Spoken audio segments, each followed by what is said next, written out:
At my son's wedding, she looked me in the eye and said, "Please don't sit at the main table. It's reserved for close family." I simply nodded and took a seat by the wall, near the waitstaff. I'll never forget that look, like I was a stranger. 2 years later, she decided to throw my son a lavish birthday celebration at a trendy restaurant. She made the reservation in my name and never even invited me. I waited until the day of the party, then canceled everything, anonymously, 2 hours before it began. Now she has plenty of free time and no reputation left to protect. If this story resonated with your soul, click subscribe and let me know in the comments which city or country you're listening from. I'm truly curious to know where you're tuning in from. My name is Joan Marlowe. I was 69 years old, retired from teaching American literature at a community college in Evanston, Illinois. I lived in a modest colonial-style house with ivy on the porch rails and creaking floorboards that remembered the sound of my late husband's steps. My life had once been full of small rituals: early morning coffee by the window, grading essays with red pens, holiday dinners with the smell of rosemary and roasted meat. But over the years, the rituals had thinned out, like the edges of my favorite linen napkins. Most of what remained centered around my son, Zachary. Zach, my only child. I raised him on my own after his father died in a car accident when Zach was 7. There were no second marriages, no siblings, no extended family near enough to lean on. Just him and me. I went without often, new clothes, trips, even dates, so I could pay for piano lessons and science camp, SAT tutors, and college applications. And when he made it through graduate school and landed a tech job in Chicago, I felt like every sacrifice had crystallized into something solid and lasting. Then came Carolyn. She was beautiful, ambitious, polished in a way that made everything around her feel like it needed straightening. She had an answer for every question, a plan for every event, and a smile that never quite reached her eyes when she looked at me. I tried. I smiled back. I baked pies. I offered to help with the wedding, but she said the planner had it under control. The guest list arrived by email, like a company memo. On the day of the ceremony, my seat was tucked against the wall facing the DJ booth. I didn't complain. I clapped and smiled and kissed my son's cheek. I gave them a gift card to a luxury spa, something I could barely afford. I kept showing up, even when I was placed at the edge of every photo or excluded altogether. Over the years, the invitations changed form. No more phone calls, only group texts, evites. "We're doing a thing for Zach's birthday if you want to drop by." Drop by, like I was the neighbor, not the mother. I hadn't expected more, not anymore, but something about this time, it landed differently. I heard it from my neighbor, of all people. Marilyn, who liked to talk while trimming her hedges, casually mentioned, "So exciting about the party Caroline's throwing for Zach's 35th. My niece's band is playing at the same restaurant that night, and they had to rearrange for a private event. Must be a big deal." That's how I found out. No call, no mention, nothing. I went inside, poured myself some tea, and opened my laptop. I looked up the restaurant, the Alder Room, one of those new places downtown that served things on slabs of reclaimed wood and called their waitstaff culinary guides. On their reservation calendar, the night of Zach's birthday was blocked out. Private event, Marlowe. It stung seeing my last name there and knowing it had nothing to do with me. It wasn't my event. It wasn't my table. And yet it was my child, my sacrifice, my story. That was the moment something shifted inside me, not like a crack, more like a silence deepened, a closing of one door, and the slow unlocking of another. I didn't cry. I just bookmarked the restaurant's contact page and closed the laptop. Then I sat in the living room, sipping lukewarm tea, while the clock ticked in the hallway. No one had said I wasn't invited, but they didn't have to. The days after I learned about the birthday party passed with a strange clarity. I moved through my routines, feeding the birds in the backyard, folding laundry with the television humming in the background, writing grocery lists in my usual loopy script. But beneath all of it ran a quiet current. Something had awakened in me. Not bitterness, not even sadness, something cooler, more exact. I felt like a librarian who had just remembered where she shelved a long-forgotten volume, and now she was walking steadily toward it with a purpose. I didn't bring it up with Zach. He hadn't called, and I didn't reach out. There was no conversation to be had. Caroline's silence was louder than any argument. She wasn't the kind of woman who made social mistakes. If I wasn't included, it was intentional. I'd known that for years, but now the shape of it became undeniable. I kept myself busy. I made soup from scratch, sorted the box of old photos I had been meaning to organize, and cleaned out the drawer where I kept batteries and twist ties and menus from restaurants I no longer visited.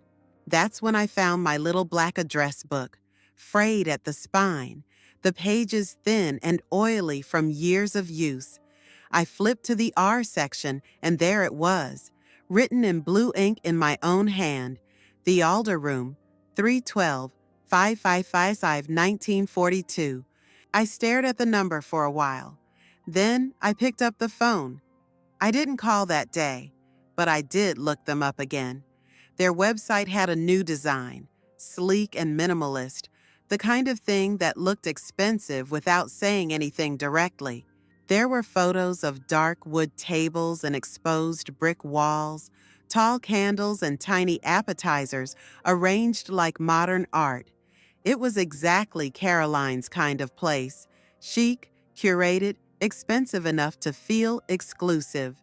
A restaurant where no one dared laugh too loudly or ask for substitutions. The reservation for March 17th was still on the books, blocked out. Private event, Marlowe. I read the FAQ. I learned their policies. Cancellations must be made 24 hours in advance for partial deposit return. Less than 24 hours, and the entire payment was forfeited. I noted that detail carefully, the way I used to take notes during department meetings. I didn't make a decision that day. I just collected information, observed. 2 days later, while shopping for produce, I saw one of the women from Caroline's friend group, Eliza, I think her name was. She was pushing a cart full of white wine bottles and gift bags. She smiled at me briefly, then turned sharply down another aisle. I felt a strange calm settle into my bones, so it was a full party. Gifts, drinks, coordination. My exclusion was not just passive, it was engineered. At home, I sat in my kitchen with a pad of paper. I made a list, not of groceries or errands, but of details, times, names, notes from the restaurant's website. I wasn't plotting, not yet. I was preparing, because if I was being erased, I wanted to feel every inch of it, see it clearly, trace it with a pen. There was something about naming a wound that made it lose a bit of its power. Later that evening, I pulled out a box from the hallway closet.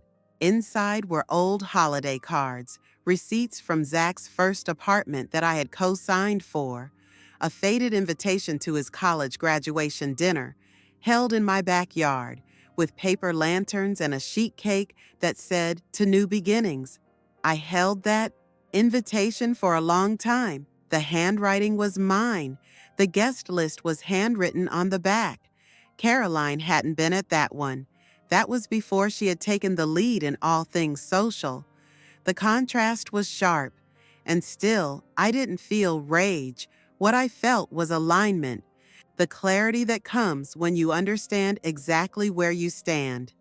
By the end of the week, I had printed a calendar page and circled the 17th in red ink. I clipped it to my refrigerator with a magnet shaped like a pear.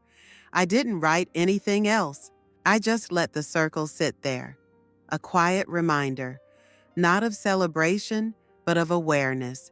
They had their plan, their party, their vision of what mattered and who belonged. But I had a chair by the window, a working phone, a mind that hadn't dulled with age, and something even sharper than anger, memory. The days leading up to Zach's birthday settled into a rhythm that felt almost rehearsed. I went about my life as usual, with my hands folded neatly in my lap and a neutral smile on my face. I answered emails promptly, sent a cheerful birthday card to a friend from the book club, and even left banana bread on a neighbor's porch. On the surface, I was exactly what they had always wanted me to be: quiet, pleasant, undemanding. The kind of woman who could be forgotten without guilt, the kind who never made a scene. I had become very good at that role.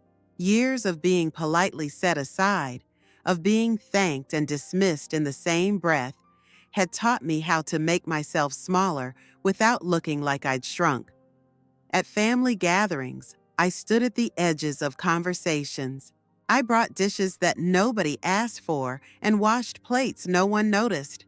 When Caroline posted photos online, I was either cropped out or not included at all.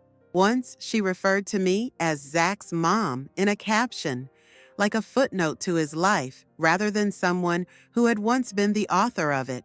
I endured it all with grace. I complimented her dresses. I nodded through her anecdotes. I never corrected her, even when she misremembered stories that belonged to me. I kept my voice gentle and my posture composed. I had convinced even myself that I was unaffected, but I was watching, and I was remembering.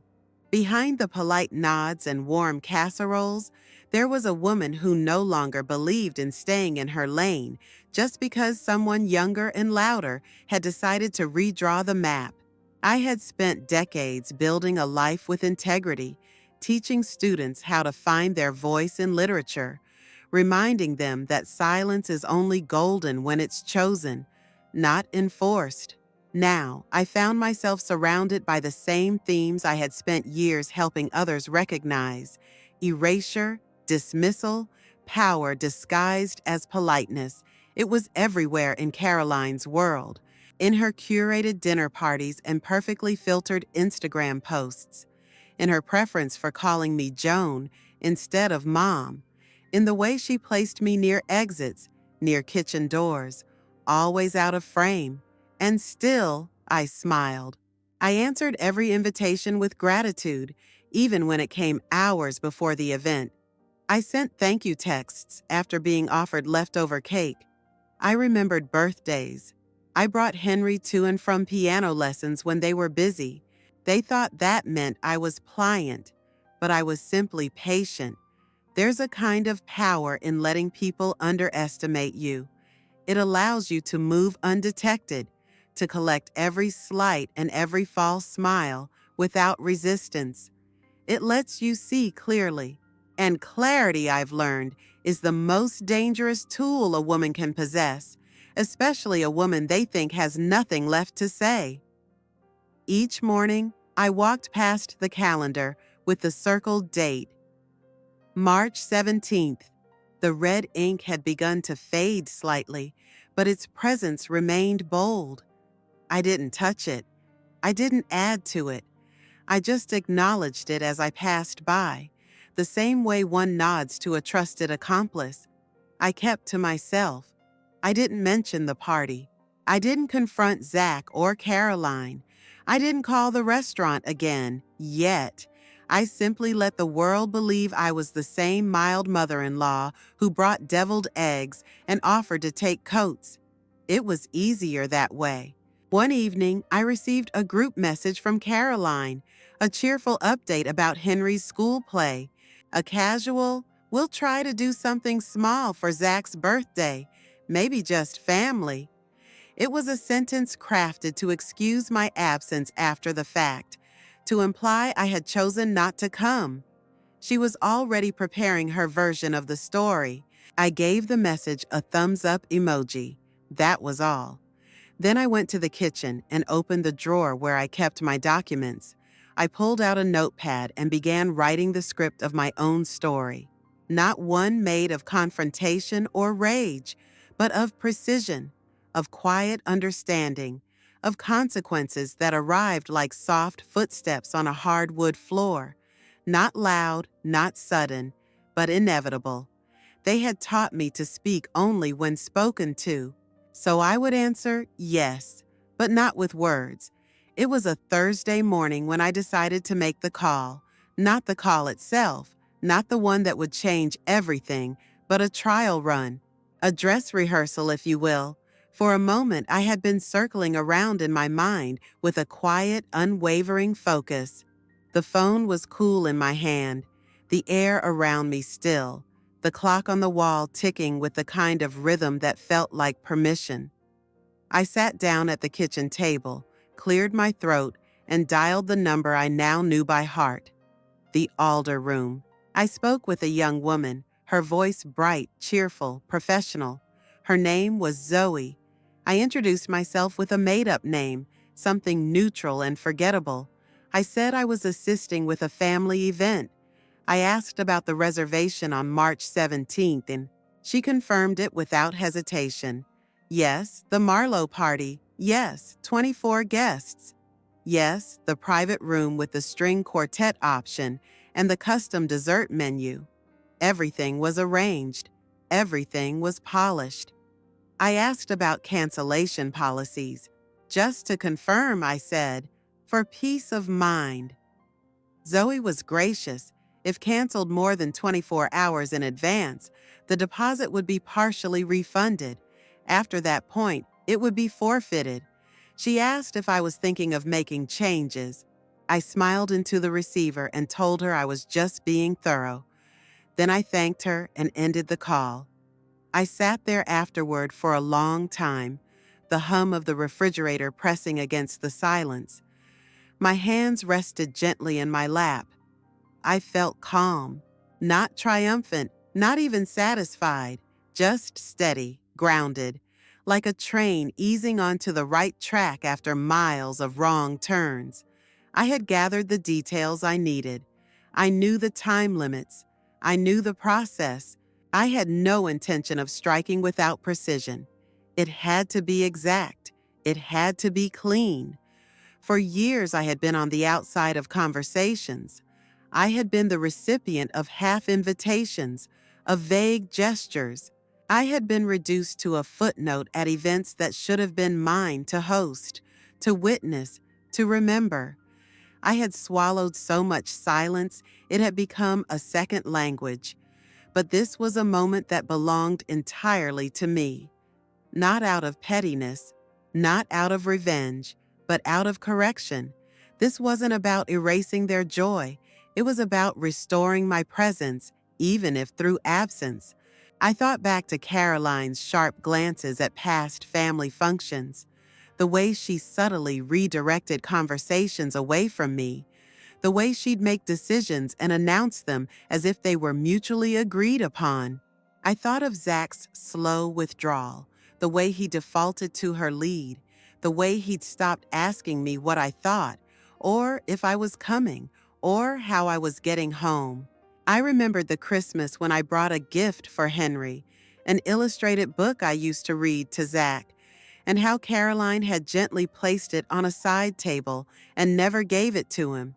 I remembered the Thanksgiving when I arrived with a pie and found out dessert had already been catered. I remembered the text on Mother's Day. Hope you're doing something nice for yourself.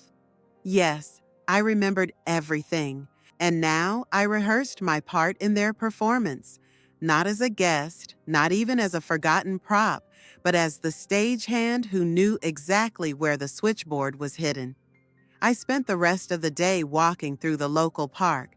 The trees were still bare, their branches sharp against the sky. I passed joggers and young mothers pushing strollers. I thought of how many birthdays I'd spent baking cakes, blowing balloons, wrapping presents with care. I thought of how I'd once told Zach that kindness was a full-time job, not just a costume you put on when the lights were bright. That evening, I made myself a simple dinner: roasted vegetables, a slice of sourdough, chamomile tea. I watched an old black and white movie I had loved in college, the kind with real pauses between lines, with silence that meant something. I went to bed early. I dreamed of a long table set for a party, the seats all filled with people who talked over each other, not noticing the one empty chair at the end. And in the morning, I woke up knowing exactly when I would call. The morning of March 17th arrived gray and overcast, the kind of morning that didn't demand anything of you. I woke early before the alarm, the way I used to before parent-teacher conferences or standardized testing days, days that required calm precision.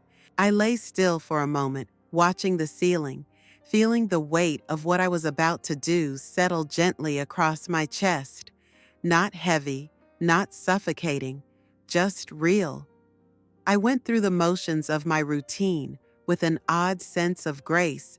I brewed a fresh pot of coffee and buttered 2 slices of toast. I ate slowly, without rush, the way one does when time is entirely theirs. Outside, the trees swayed in a low wind, branches bending without resistance. A few sparrows hopped along the patio, their heads twitching as they pecked for crumbs I had left out the day before. At precisely 11:03 a.m., I picked up the phone. The number was already entered. My hand didn't shake. My voice, when it came, was steady and warm. I spoke with someone new this time, a man, polite and slightly distracted. I told him I was Carolyn Marlowe.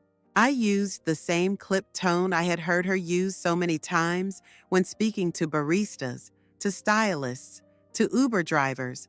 Polite but detached. The voice of someone who believed things should happen exactly the way she envisioned. I said something had come up. An emergency. I apologized for the short notice. I thanked him for his understanding. I asked him to cancel the reservation for that evening's private event. I said I understood the policy. I did not contest the loss of the deposit. He confirmed the cancellation, his tone all business, no suspicion, no questions. I thanked him again and hung up. The silence that followed was immediate and full. I placed the phone down gently on the table, then walked to the sink and washed my coffee cup, dried it, and returned it to the cupboard. My movements were slow and deliberate, like a dancer practicing alone. That afternoon, I baked an apple crumble. I diced the apples with care, sprinkled cinnamon, nutmeg, a touch of lemon zest. I didn't rush. I enjoyed the simplicity of it, the way the house filled with the scent of something warm and welcoming. I listened to a jazz station on the radio, letting the music fill the corners of the kitchen that had once echoed with a child's voice. As the clock neared 6, I poured myself a small glass of wine. I set the crumble on the cooling rack and turned on the porch light. Then I sat in the living room, in the same armchair where I had once read bedtime stories to Zach, where I had cried quietly after he told me they were too busy to come for Thanksgiving. Somewhere across town, guests were arriving at a restaurant that no longer expected them. They were stepping out of cars, smoothing down jackets, checking their phones for the address. Some were probably already at the hostess stand, confused. Some had maybe ordered a drink at the bar while they waited for the rest to arrive. A few might have tried calling Caroline, their expressions tightening with each unanswered ring. And Caroline, wherever she was realizing the structure she had built so carefully had buckled in the most public way. I didn't watch my phone. I didn't check social media. I didn't call anyone. I simply sat and listened to the faint rattle of the wind against the window panes and the soft hiss of the oven cooling down. By 7 I imagined the truth had settled in, that the event was not rescheduled, not delayed, but gone. There would be no curated toasts, no photos of handcrafted cocktails, no speeches filmed for Instagram reels. There would only be confusion, disappointment, maybe even embarrassment, a ripple of silence dressed in formal wear. And I had done nothing but make a phone call. No shouting, no confrontation, just a quiet reversal. By the time the sun disappeared completely, the sky turning indigo behind the tree line, I lit a single candle on the kitchen table. I served myself a plate of warm crumble, added a scoop of vanilla ice cream, and took the first bite while standing at the sink. It tasted sweet, not like revenge, like freedom, like truth being returned to the person it belonged to. I hadn't tried to ruin their night. I had simply removed the illusion, pulled away the veil, let them sit with the reality they had crafted without me. And when the silence returned, deep and still, I welcomed it. 2 days passed before I heard anything. Not directly, of course. Caroline wasn't the kind of person to call in a panic, and Zach had grown more and more comfortable with silence over the years. But the world has a way of letting whispers find you, even when you're not looking. The first came through a neighbor, an older woman named Irene, who played bridge with someone in Caroline's circle. She stopped me on the sidewalk, the way people do when they want to ask a question without appearing too curious. "Strange what happened at that restaurant the other night," she said as she adjusted the clasp of her purse. "Heard there was some mix-up with the reservation. Must have been a nightmare." I nodded gently, offered a soft sound of sympathy. Didn't ask for more, but more came. Later that evening, while I was reading on the porch, I got a message from a woman I barely knew, someone I'd met at one of Henry's birthday parties a few years ago. Her text was casual, gossipy in tone, but her words were careful. "I assume you weren't at the party? Total disaster. People standing around in suits with nowhere to sit. Heard some folks just left. Poor Carolyn." Poor Carolyn. The phrase lingered in my mind longer than it should have. Not because I disagreed, but because I recognized it for what it was. An early effort to build a story, to reposition, to reclaim ground before too many questions were asked. And I knew Caroline well enough to know she would use every ounce of charm and strategy to control the fallout. But some things can't be cleaned with spin. They had invited too many people, public people, people who took photos, who planned their outfits, who arrived expecting curated perfection.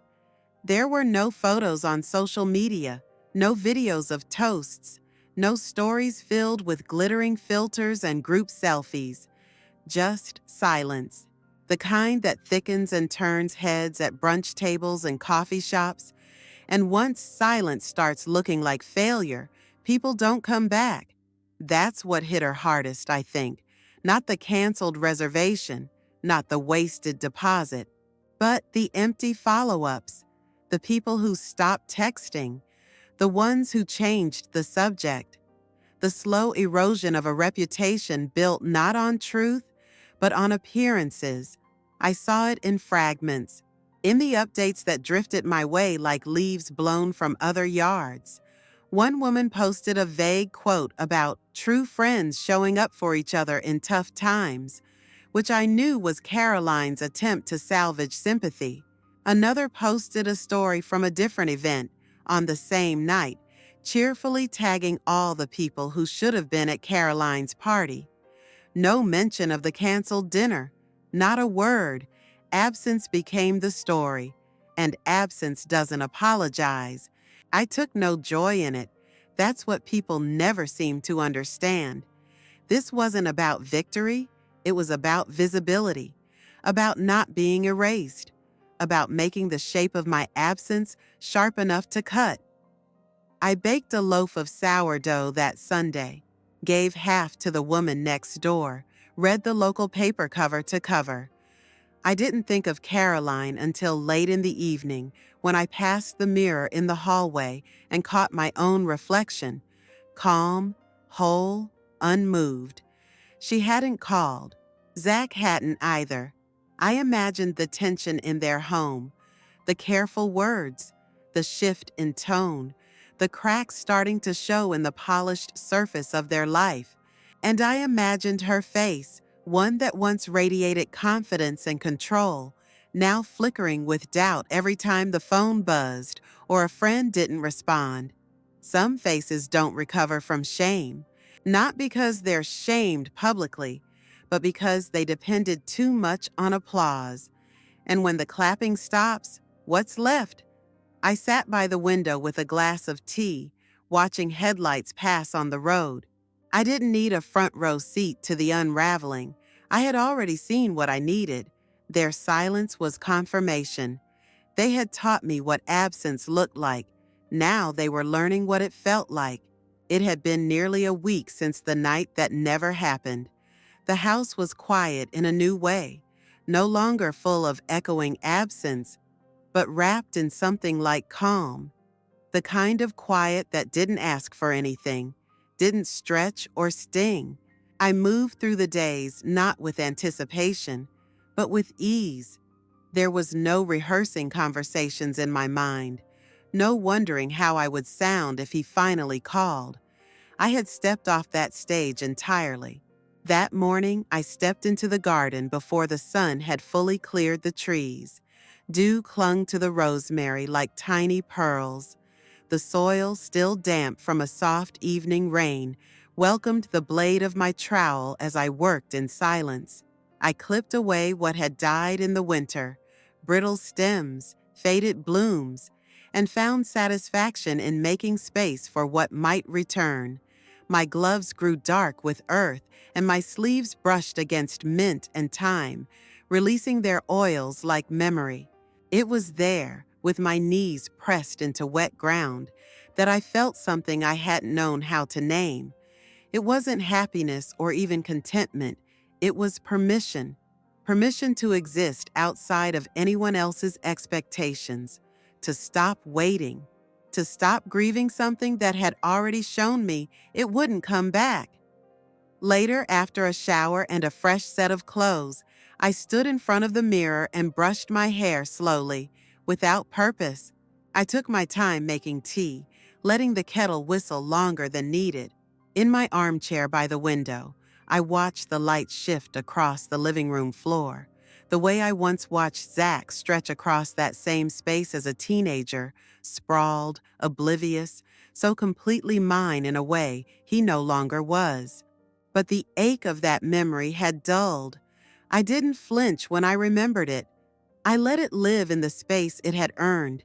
It had become a part of me that no longer hurt to carry. That afternoon, I opened a new notebook and began writing a list, something I hadn't done in months, but not chores or errands or reminders. I wrote down small things that brought me stillness, the smell of clean cotton, the first sip of morning tea, a bed made tightly, an open window in early spring, a book spine cracked just slightly. I filled the page with them, dozens, maybe more, each one a quiet thread in the fabric of my life, each one proof that my peace no longer depended on someone else's presence.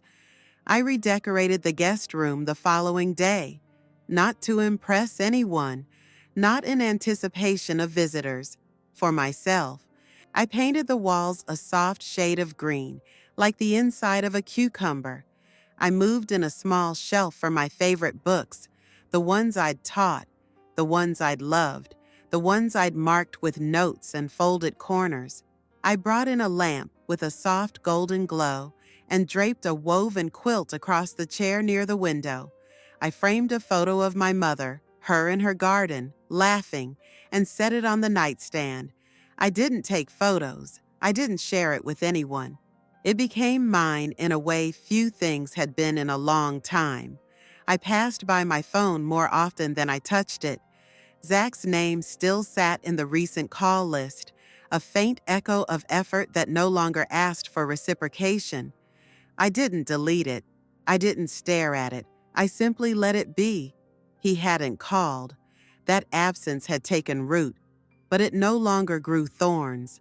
I began to understand that silence, when chosen, could be as much a shield as a wound.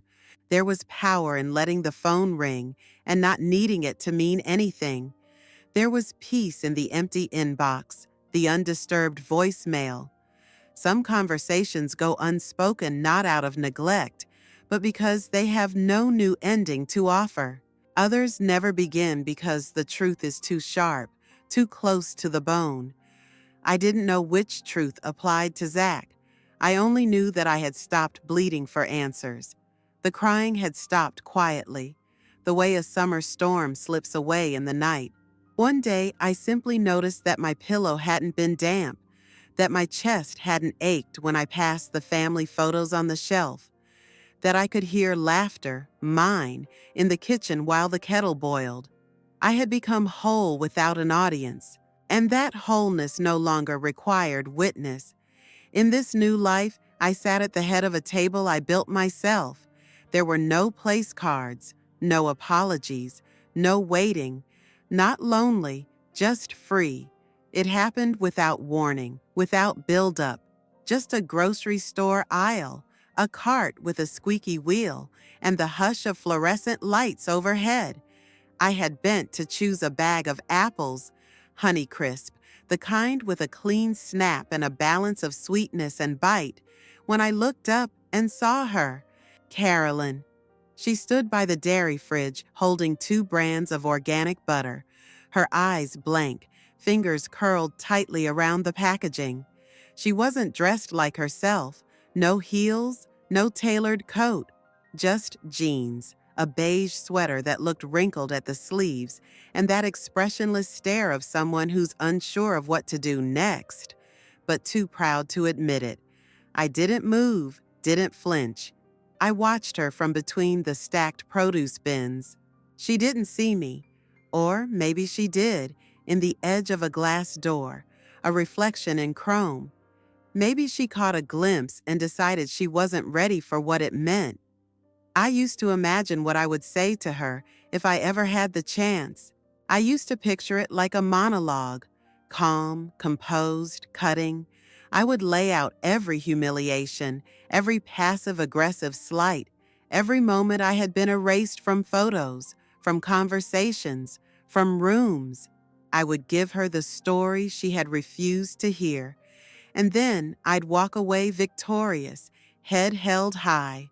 But now, standing there between the apples and the pears, I felt none of that. No trembling fury, no swelling heartache.